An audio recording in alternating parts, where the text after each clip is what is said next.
panaginip ko'y lagi kang naroon.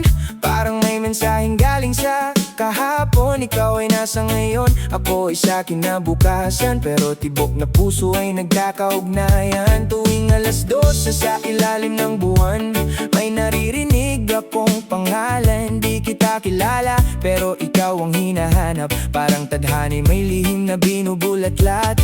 Ilang taon, ilang araw ang pagitan, pero bakit puso natin ay mag-augnayan? Kahit ang oras ay pilit na humahadlang, pag-ibig natin ay ayaw magpaalam. Oh, isekai, bakit tayo pinagtagpo?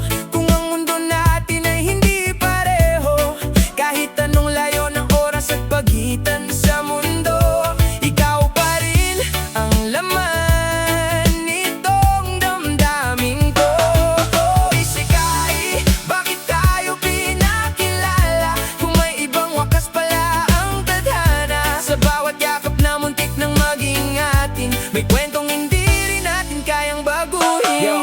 Ika'y 2026, ako'y sa 29. 3 taon ang pagitan pero connection divine. Nagpapadala ng sulat sa hangin tuwing gabi, umaasang makarating sa'yo kahit imposible. Lagi parang glitch sa timeline, error sa sistema. Bawat tagpo natin ay may kapalit na problema. Kapag malapit ka na, biglang nawawala. Parang binubura tayo ng kamay ng tadhana. Pero laban pa rin kahit maraming hadlang tumakbo sa pagitan ng oras at kalawakan. Sinubukan ng lahat para tayo'y magtagpo, dahil ikaw ang tahanang gustong balikan ng puso. Isekai, bakit tayo pinagtagpo? Kung ang mundo natin ay hindi pareho.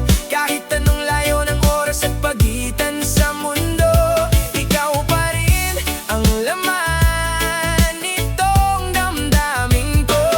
Oh, isekai, bakit tayo pinakilala? Kung may ibang wakas pala ang tadhana. Sa bawat yakap na muntik nang maging atin, may kwentong hindi rin natin kayang baguhin. Dumating ang araw na tayo'y magtagpo, walang oras na pagitan, wala ng misteryo to. Ngumiti ka sa akin, ngumiti rin ako, pero may ibang kamay nang hawak ang puso mo.